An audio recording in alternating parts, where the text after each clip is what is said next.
more Java. So we wrote some unit tests for get parent position to see whether or not it worked. And the test that we wrote was sort of halfway there. We made our priority queue and then we checked a couple of parent positions.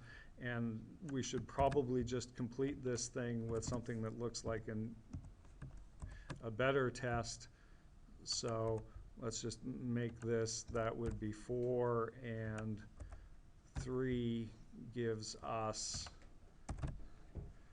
parent of 1, and 2 and 1 gives us parent of 0. So we'll just check those to make sure that they all work.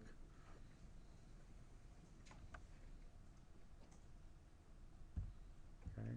So now we know get parent position works properly for at least some reasonable number of items down to the base one at the top of the heap.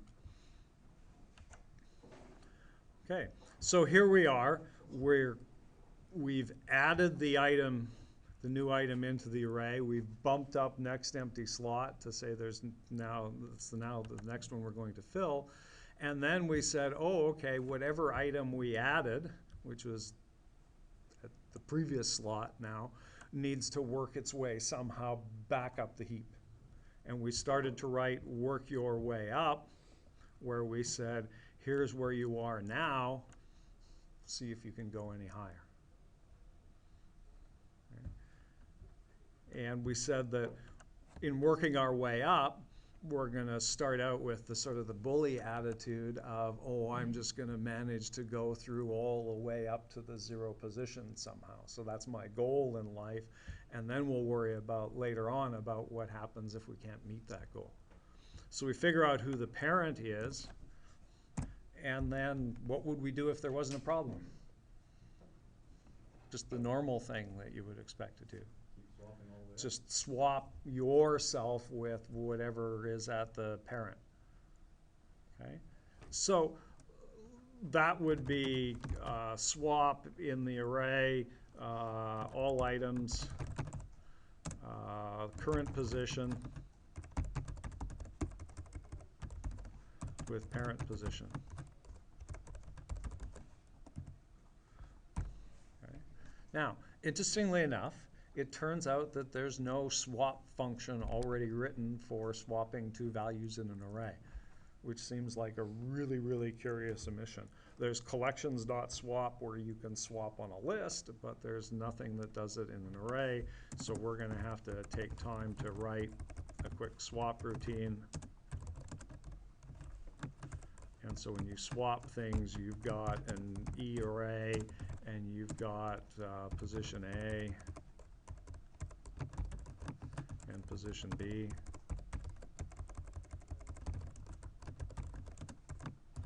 Seems sort of silly to have to write swap all the time, but that's just the way it is.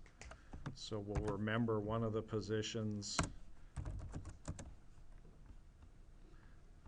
That's E array of all items. So that's all items sub position A. Remember position A.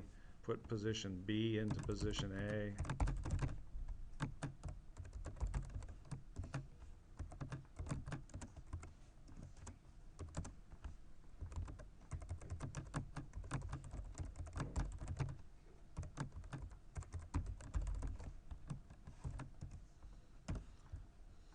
And then fill all items sub position B with the value of, oops, 10. On a good day, that should be swapped.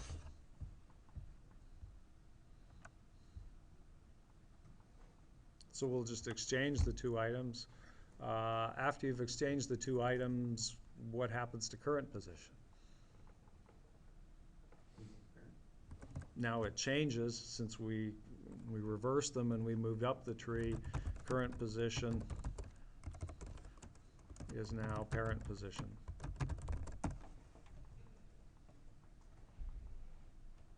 And off we go. So there. Why bother Good question. Why bother passing in the array?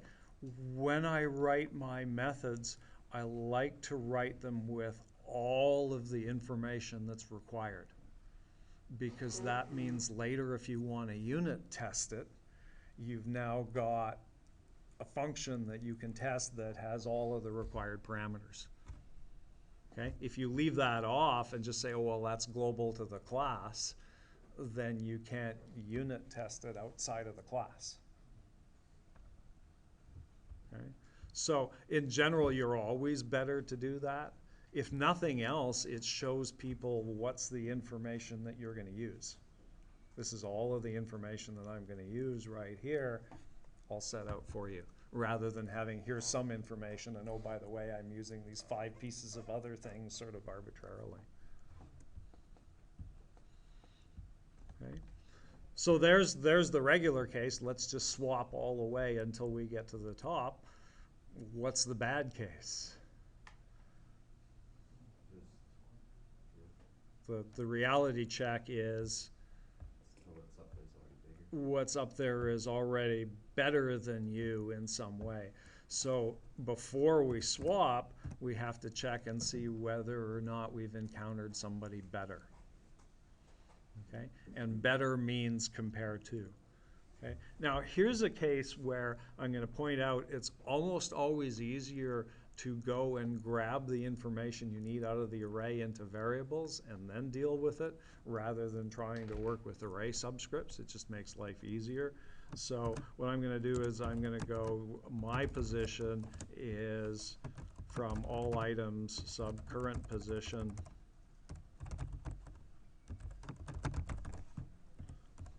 and the other guy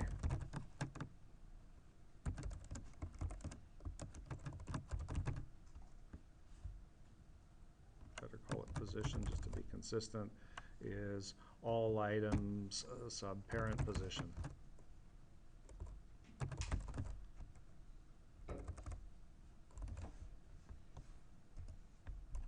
I guess we'll call it parent position. Actually, that's me. And this one's parent.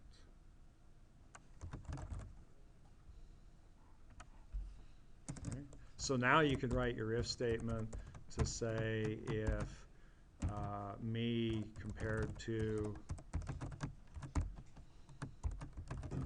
parent is what?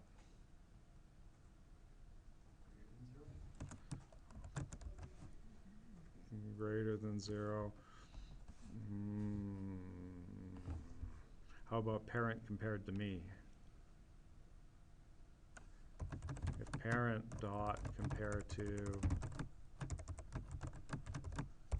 me is smaller, then we're done.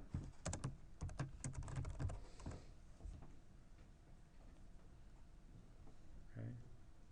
Notice how tricky that is with things that are low numbers mean high priority. It just makes you twitch when you try to write it, but I think we got that right. So if the parent above me is smaller than I am, then we're done.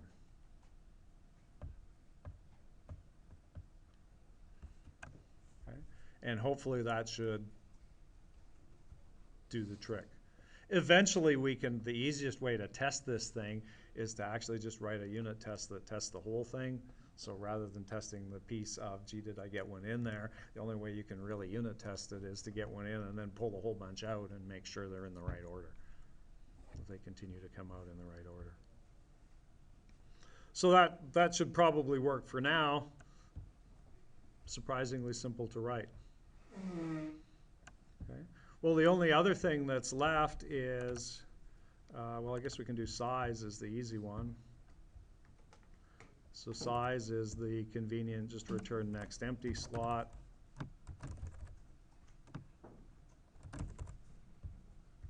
Fix that one. And if we want to make this thing work properly, now we've got to worry about remove.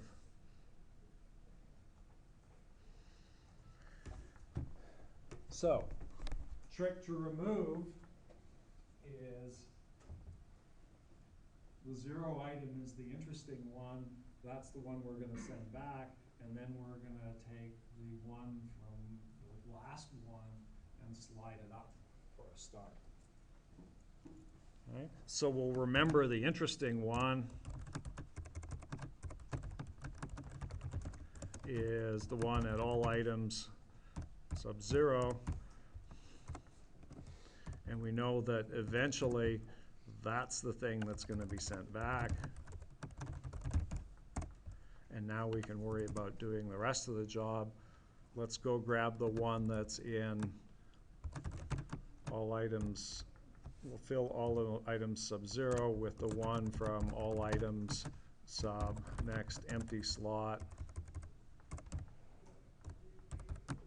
And notice here's where the name helps you, because doing that wouldn't make any sense. So it's got to be from next empty slot minus 1, which is the last full position. And then next empty slot is going to go 1 backwards.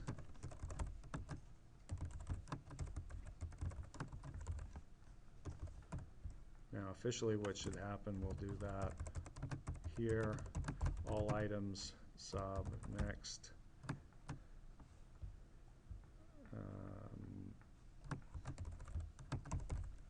empty slot should actually be set to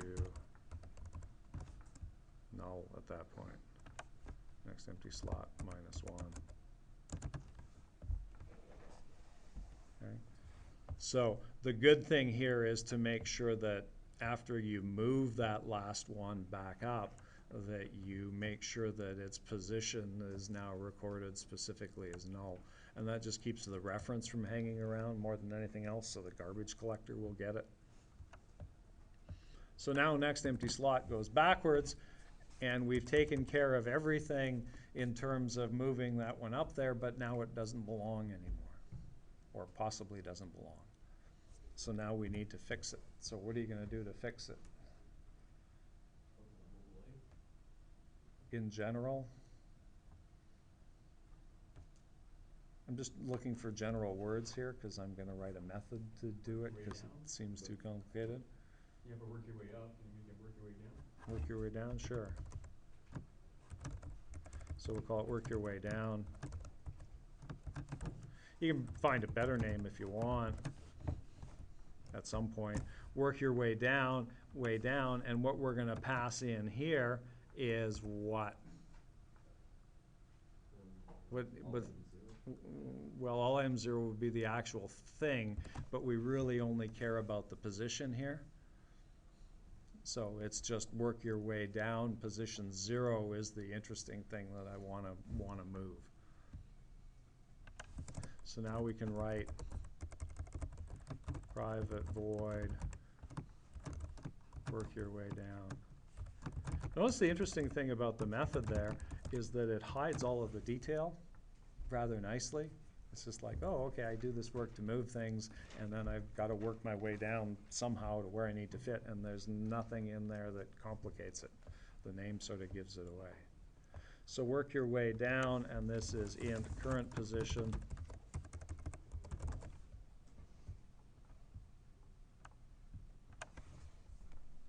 So how do we work our way down?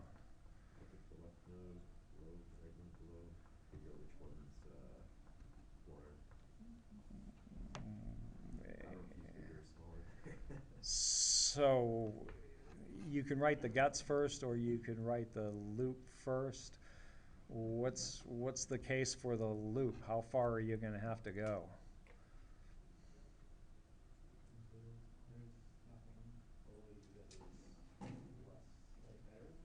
So worst case would be you get all the way to the end, right? So, you know, doing the extreme, it's like, oh, okay, my fear is I'm going to have to get all the way to the end. So I'm going to keep going while current position is less than the next empty slot, because if you got to next empty slot, you'd definitely know that you'd hit the end. Okay? Except there's something interesting about this structure.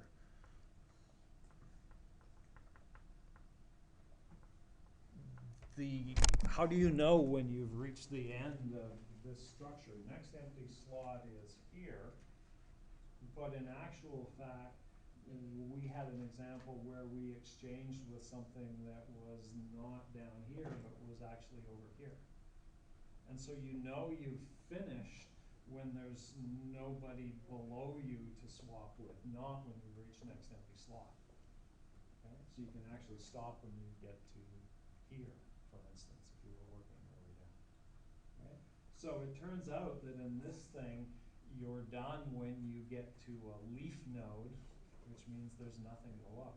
How many leaf nodes are there? At any time, half of the items in this structure are leaf nodes with nothing below them. Okay? That's the way the binary tree works.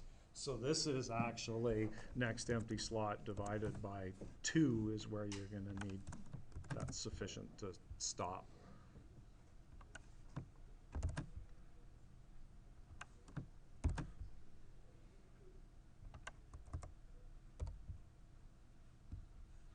Position, I think I got that right. Extra left.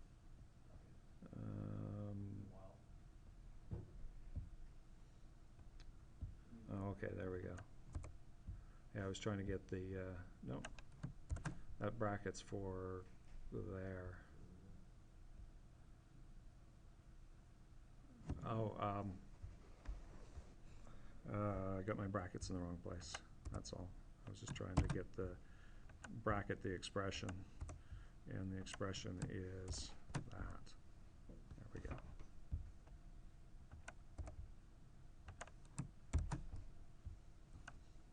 There we go.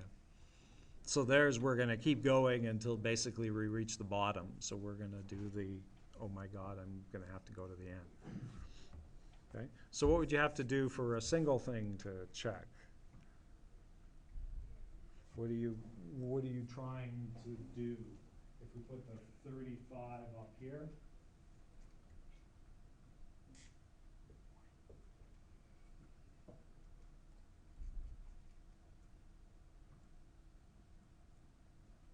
what do we want to do now that we're here? Work your way down. Work your way down. What are you gonna do to make your decision? Next level. Go pick the ones off the next level, and which one of those are you gonna choose? Smaller one. The smaller one. So we need to possibly get both of them. Choose the smaller one of this as the one we want to exchange with. Okay. So that's going to be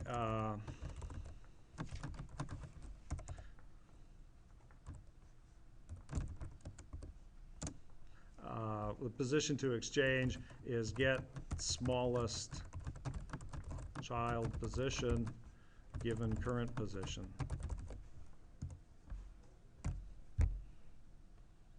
Okay. So again, I just wrote a method to take care of tell me which one of those two is the smallest to hide the decision making. So let's write get smallest child position.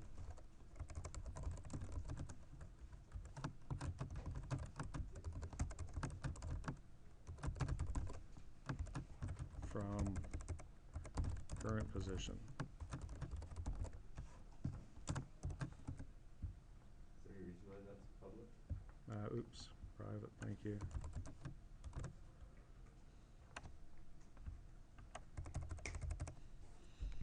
Okay, so somebody gives you a position in the tree and says, tell me whether left or right is smaller. What information do you need?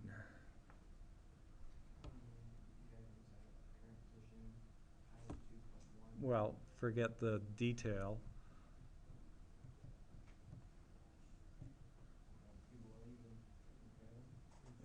Where are they?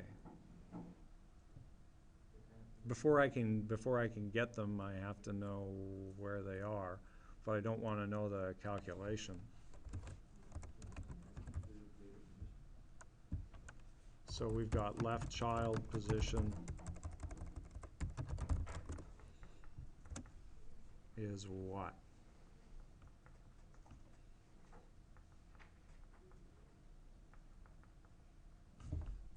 It's probably some formula.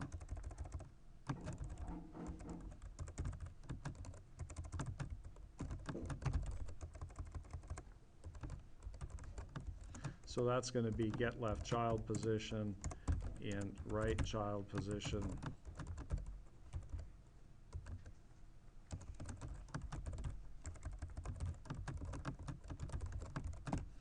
Let's get right child position.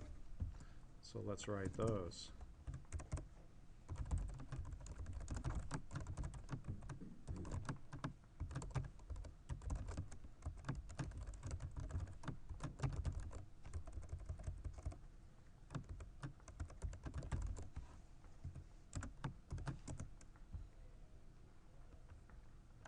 And now we'll do the formula. So I'm basically hiding the formula. Left child position is going to be what? Something current position times 2 plus 1, and we'll make sure that that gets done first. Well, if that's the left child position, how about the right child position?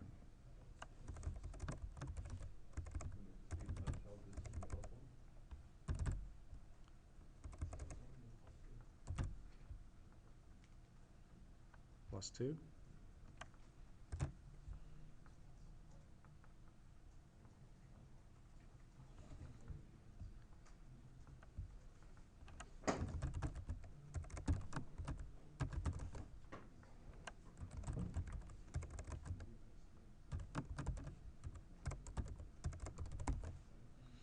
Well, this is another time for our friend the unit test. We'll figure that out for us. So we'll go in here and we'll write a test for left child position.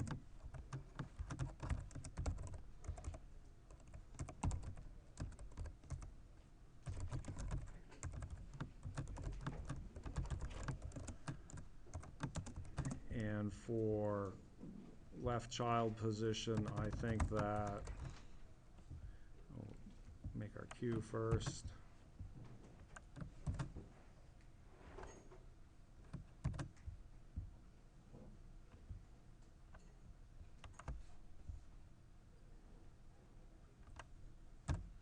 So I think that Q dot get left child position, pick a position.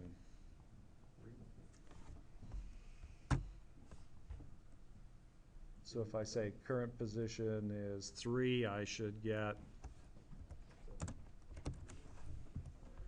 and if I say 4, the what else have we got?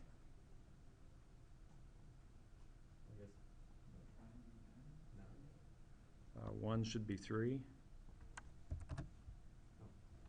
Go that way, I guess. Just to do a couple of them. Put them in the right order.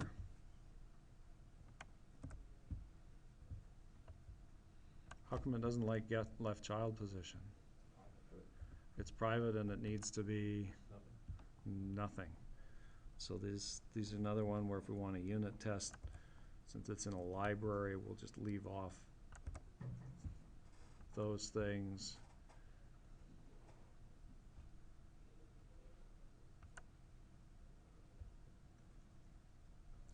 Oops, I haven't written getting smallest child position yet, so let's just do that.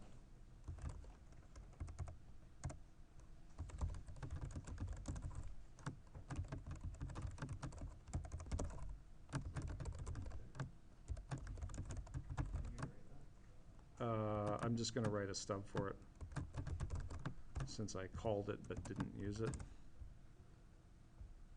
Oops. No, I guess I did already write that. Let's see what it's complaining about. Oh, yeah, all right. That's why we haven't figured that out yet, so just put that in temporarily. So we run the unit test. and see whether or not it works for left child position. Sounds good to me. How about a quick one for right child position?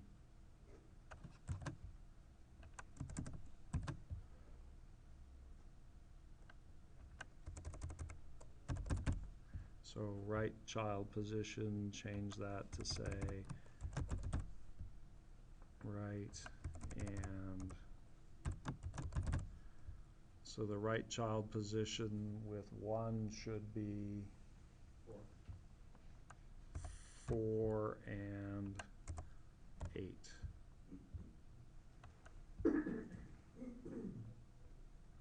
Save it. Run it. Looks like the formula is correct. So we're in business there. Okay. So back to, now we want to get the smallest child position. So we identified the positions. Now let's break it down and identify the items. So left child is all items sub left child position, and right child